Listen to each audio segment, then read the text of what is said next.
Hello everyone and welcome to another incredible game, this one from round 1 of this year's Uzbekistan Chess Cup. It is Nodirbek Abdusattorov versus Parham Maghsoodloo. Now, of course, you know both of them. Nodirbek, we've been seeing a lot of him ever since that game in 2015 where he faced Magnus Carlsen in the World Blitz Championship. I've covered it on the channel.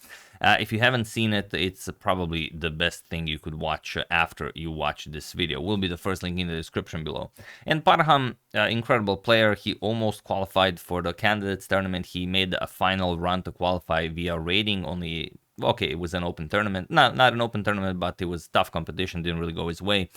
Much like Lenier Dominguez, he tried to qualify via rating, but through an open tournament, and in the end, it was Alireza who qualified via that intense farming run. But if you've seen any games by Parham, and especially the ones I cover on this channel, you know that he is probably physically incapable of playing a boring game. And this game is no exception. So let's check it out. Round 1 of Uzbekistan Chess Cup. Nodirbek with white opens with pawn to d4. We have knight to f6, knight to f3, and pawn to e6. And Nodirbek switches it up, goes into the London system. Bishop to f4. Parham counters with c5. We have pawn to e3 and knight to c6. Knight b to d2. Freeing up the c3 square for the pawn, and pawn to h6. And it's not a new position, but very, very few games in this particular setup. For example, there is a known game, Gukesh defeated Fabiano Caruana last year in the Super United Blitz tournament where he played pawn to c3. But Nodirbek goes for knight to c4, and it is now as of move 6 that we have a completely new game. Okay, Parham spent some time here. He plays pawn to d5, invests some 10 minutes in this move. He has to figure out if it's okay to invite the knight to e5, knight to e5, and queen to b6. Now, putting pressure on the b2 pawn, Nodirbek defends with rook to b1, and now knight captures on e5. We have knight captures and bishop to d6, ready to castle kingside. Pawn to c3 and bishop to d7. We have bishop to d3 by Nodirbek and rook to d8. So there's a lot of material on this d file in between the rook and the white queen, but if you know how Parham plays, you know that the positions that he handles have a tendency to open up. Pawn to a4. Grabbing more space on the queen side, castles, and now pawn to h4. Now this is incredibly dangerous to play pawns on the both sides of the board, and if you're not extremely precise with your calculating abilities, you will run into some serious trouble here. So c captures on d4, e captures, and knight to e4. This knight is now an amazing piece, and of course Parham invites the trade of bishop for knight here, but of course Nodirbek wants to keep his light square bishop. It is an excellent piece. So it's going to be a bit of a staring contest, whether the bishop can maintain pressure or will he have to trade. It all depends on how the game continues. We have castles by Nodirbek and bishop to e8.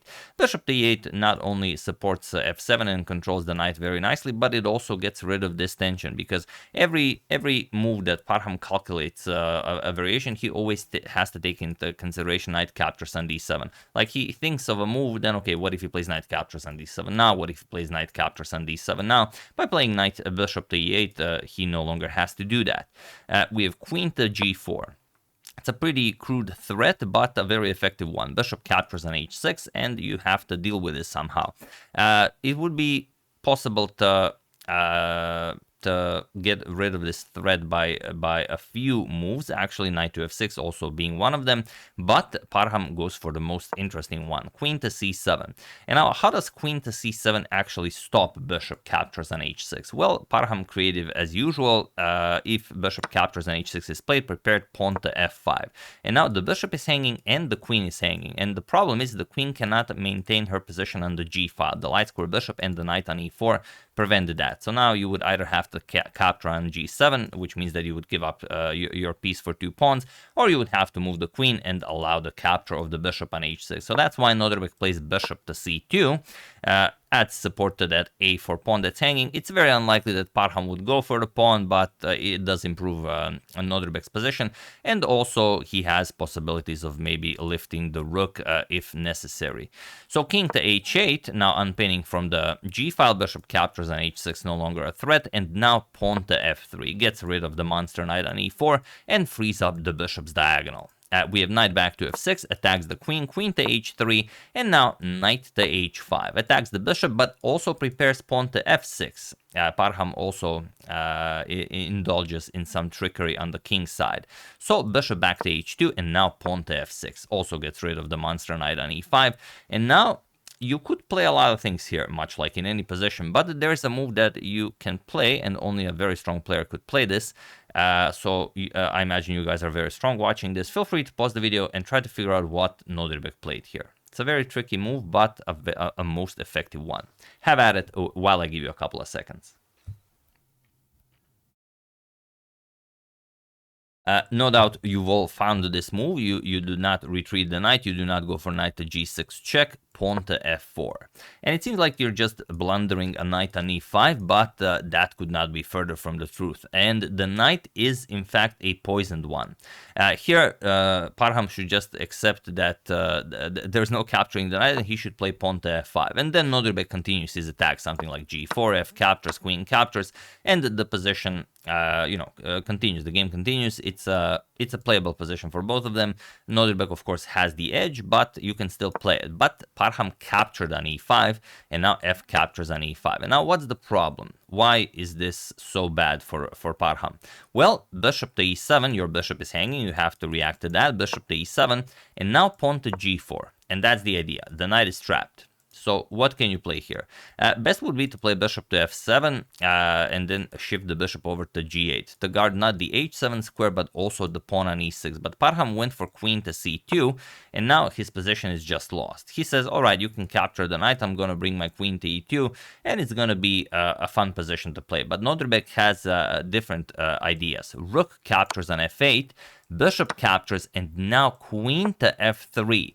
Not only preparing to capture the knight and also defend the pawn here, not only attacking the undefended bishop on f8, but also stopping the queen from further activating with queen to e2. So queen to f3, a beautiful move, and of course the top move recommended by the engine. Bishop to e7 puts pressure on the h4 pawn, and now just g captures on h5. Okay, what can Parham do here? Now the piece has been won back. He strikes with pawn to b5. But now another spectacular move by Nodirbek, rook to f1. And now what's the idea behind rook to f1? Should Parham just capture the pawn? The idea is a wonderful queen sacrifice on f8. Bishop captures and rook captures on f8. Checkmate. Surely none of you have forgotten about our good friend the bishop on c2.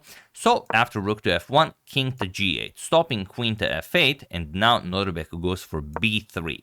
Chases away the queen from such an active square, queen to c7, and now queen to d3, threatening queen to h7 checkmate. Parham stops this, pawn to g6, and now not captures. You could also capture, but it's much better to go queen to h3. Now putting pressure on the e6 pawn, and now look at this, king to g7. You could also try some other moves, like you could try to defend the pawn with something like bishop to d7, but then queen g3, and look at your pieces. They're doing absolutely nothing. But queen captures and g6 is coming next. If you bring the bishop back, then you can just capture. Now it's attacked 3 times. So Parham is just falling apart here. So after queen h3, king to g7, and now comes queen captures on e6. And here, bishop captures on h4, but there is nothing more for Parham to do here. Feel free to pause the video and try to find the most effective way to end the game in Nodirbek's favor while I give you a couple of seconds.